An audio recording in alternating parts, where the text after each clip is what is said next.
He's too ugly to be the world's champ. The world's champ should be pretty like me. Hey fight fans, welcome back to Boxing Legends TV. Today, we'll be taking a look at the most surprising upsets in boxing and MMA history. As you may know, this channel normally only specializes in boxing, so we hope all you big mixed martial arts fans out there will take it easy on us if we miss a couple of fights you would have considered shocking upsets. Man, I shook up the world!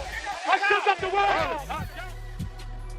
Coming in at number 10, we have the most recent fight on the list, Conor McGregor versus Nate Diaz. Look at my last 20 fights. Better step it up for this one. Conor, your response to that? His last fight was a decision. I bounce heads off the canvas every time. Against a normal-sized human being. McGregor was looking unbeatable at featherweight and decided to make a leap up in weight to take on pound-for-pound star Rafael dos Anjos for the UFC Lightweight Championship. But Rafael had to pull out of the fight due to injury. So in stepped Nate Diaz on 11 days' notice, and the fight was moved up to welterweight due to the lack of time for Diaz to cut weight. Either way, McGregor was a heavy favorite going into the fight, and in the first round, it appeared that it was going to end in McGregor's favor. But Diaz, being the tough man he is, managed to wear McGregor down and finally stopped him in the second round by submission.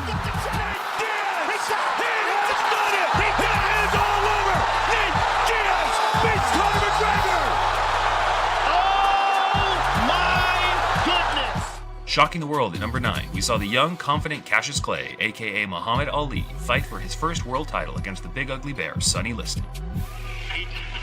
He's too ugly to be the world's champ. The world's champ should be pretty like me. Ali's dancing and impressive speed looked good to the eye, but no one thought he could beat the man that has been compared to the Mike Tyson of his generation. This will be the biggest contest in the century. And if you like to lose your mind, be a fool on that whole time. Liston was coming off of a first-round knockout victory over the great Floyd Patterson and was very confident that the Louisville Lip would follow in the same path. Ali completely outboxed and dominated Liston and made him retire on his stool at the end of round 6. I'm the king of the world. Hold it. I'm pretty. Hold it, you're not that pretty. I'm a bad man. I shook up the world. I shook up the world. At number 8, we have the recently deceased fighting legend Kimbo Slice taking on Seth Petrozelli. Kimbo was new to the MMA scene, but quickly announced himself as a sturdy contender, winning his first 3 bouts, and was rapidly becoming the most popular fighter in the world to most casual MMA fans. Good. So, by the way, I just kind of patted you on the side. I don't think I've ever felt a harder arm than your arm. Appreciate that. How do you... But that all changed when a natural light heavyweight put him away just 14 seconds into the first round of Elite XC's final show on network television in October of 2008. Slice goes down. Slice in trouble. Oh my goodness. Slice gets pounded out. And they stop it. Rocky is here. Seth Petrozelli shocks the world. Coming in at number 7, we have Lennox Lewis versus Hasim Rahman. I'm 100% woman's man, so don't even play that. If you're worried about that, bring your sister, bring anyone. No, hold. I'm tell you right now, if you don't want me saying nothing about your mother, your father, or anybody else in your family, do not say nothing about my family. Be careful. Do not say nothing about my family. Be careful what you say. Do not say nothing. Lewis was arguably the greatest heavyweight of his time, having crushing wins over elite heavyweights in the late 90s and early 2000s. But on April 22nd, 2001, Lewis faced the lowly skilled Hasim Rahman, who had always fell short against the top fighters, in a battle that saw Lewis attempt to make his 9th title defense of his WBC crown. At the time of the fight, he had been unbeaten for 7 years. 4 of them. Chases Lewis across the ring.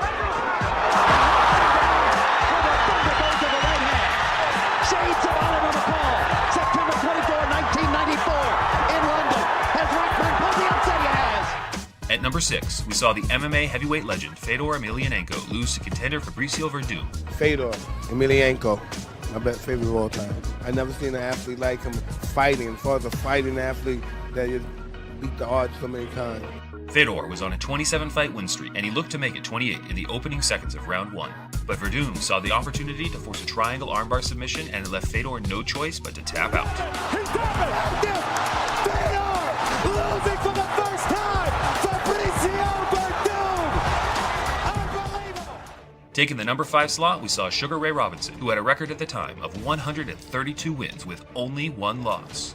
He took on Britain's own Randolph Turpin in Kensington, London. And then he was offered a match against Randy Turpin, who was the British Empire champion. Robinson was on a 90-fight win streak, defeating legendary fighters like Jake LaMotta 4 times, Henry Armstrong, Sammy Anget, Kid Gavlin twice, and an array of other fighters.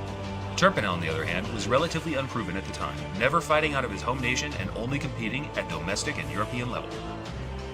He fought Turpin and in a tremendous upset was outpointed in 15 rounds. It was a shock to the boxing world. Upsetting the odds at number 4, we saw Matt Serra knock out George St. Pierre in round 1. Prior to their fight at UFC 69 in April of 2007, George St. Pierre was a heavy favorite over Matt Serra, with some sportsbooks having him a negative 1,100 favorite to retain his belt. Many fans considered his first title defense over Serra to be a given, and analysts were talking about future challengers for the champion before Serra had even entered the cage. Serra buckles St. Pierre. St. Pierre down again. Serra is trying to upset St. Pierre. Good lord. He's hurt him 3 times in the last 60 seconds. It is unbelievable. Serra is the new welterweight champion of the world. Following the upset, Serra became the most unlikely welterweight champion in promotional history. At number 3, there's a reason we call this guy the greatest, as yet again we saw Muhammad Ali shocking the world, this time beating the big ugly monster George Foreman. At that time, I think it's befitting that I go out of boxing just like I came in, shocking the world by beating a big, bad, ugly monster that nobody could beat. The fight dubbed the Rumble in the Jungle took place in the Democratic Republic of Congo, and Ali had the home nation behind him all the way. But back in America and across the world, there could be only one winner in this fight, and that would be Big George Foreman. Foreman was undefeated in 40 bouts and had already manhandled Ali's rivals Joe Frazier and Ken Norton, both inside 2 rounds each. Ali's own team advised against taking the bout, but being the man he was, he thrived off the challenge and shook the world once again. Foreman was the second coming of Sonny Liston. Remember, this wasn't an ordinary heavyweight. This was a guy who could knock down walls. Me and maybe one other person thought he could beat George Foreman. He believed it. He believed it.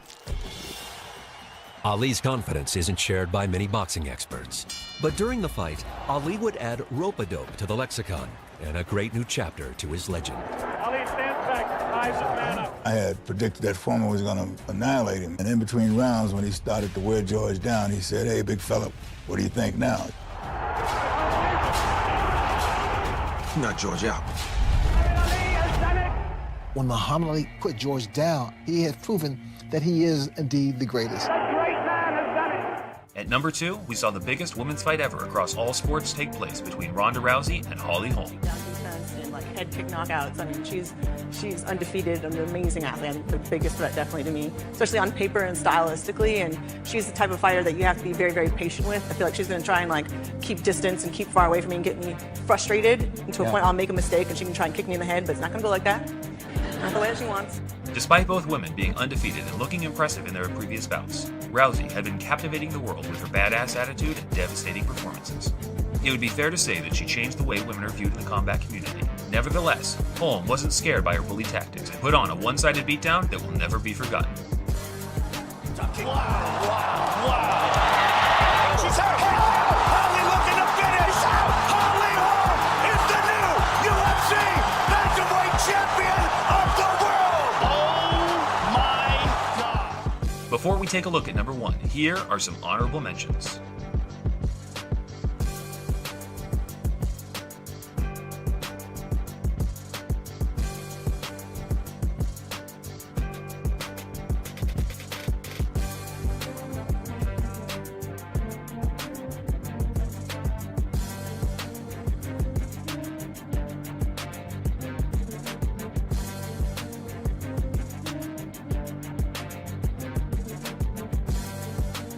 No surprises here at number 1. We saw the baddest man on the planet viciously knocked out by the huge underdog James Buster Douglas. In February of 1990, 23-year-old Mike Tyson was about to enter the ring for the 38th time in his professional career. The fight was taking place in Tokyo, Japan, and his opponent, as usual, was paid little heed. This was just another demonstration of Tyson at the peak of his powers. The culmination of a career that began with a ferocious and memorable debut in the mid-1980s. When I went over into the dressing room to check Tyson's gloves, he was walking like an animal in there, storming back and forth, looking at me like he wanted to kill me, you know. So Mike Tyson was ready to fight. And when I left the room, I told him, I said, you know, you're going to get your ass kicked. But I got out of there real quick when I told him that. When Douglas trotted into the ring, there was almost a sense of bemusement. We thought he was going to his doom, but he didn't. Mike Tyson rushing toward the ring, wanting to get it on and get it over with. When he got into the ring, I could see that he wasn't in top shape. And plus, I had heard someone said he wasn't really doing any training and he was, having a good time over there. And you can have a good time in Japan. But Douglas was in good shape. I remember that. James Buster Douglas. I noticed he was looking at me, trying to get the eye contact, do his usual stare down and stuff, but I was like paying him no attention, trying to show no fear. Douglas insists that he's going to shock the world in this fight. I don't know what Mike was thinking. If he knew he wasn't in shape, he should have went out there, threw everything he had in the first round, because he wasn't throwing any punches. And Douglas was. After the first round, I felt that Mike was going to have a problem. Very hard right hand by Douglas inside. The way Mike started out, you could see his timing and his rhythm wasn't there. Whatever went wrong is because of me. You know what I mean? That's what I keep my, because when it goes right, I always say it's because of me it went right. And regardless if you have the best quarterman in the world, if you can't fight, it's useless. If they didn't have an end swell, it wouldn't have changed the outcome of the fight. You know what I mean? But it would have made them look a little better.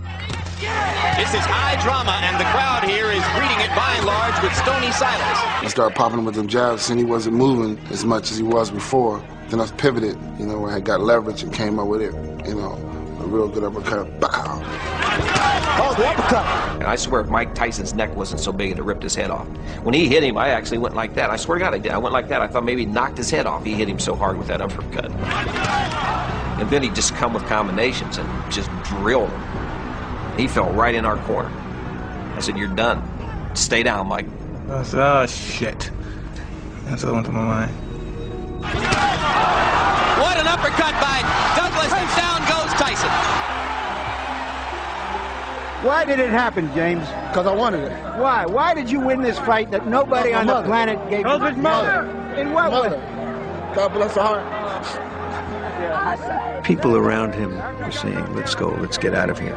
You want to go, James? No, let him talk. But that was his moment, and he wanted to speak. And I remember myself very clearly saying, let's just follow him as he's dealing with these extraordinarily human emotions. I'm just feeling real good and finally able to exhale with all the things that have been going on that I had to keep inside. The main thing I wanted to do was express my joy for my father and my mom, but my father. And Dad, this one is for you. I love you. He's my hero. To take the baton, so to speak, and then just to fulfill a dream, not only for myself, but for him, was just the most rewarding thing in the world. Thanks for watching, fight fans. We hope you enjoyed the video. If you did, we'd really appreciate a like, as it helps us grow so we can keep producing these videos. Until next time, this is Boxing Legends TV, signing off.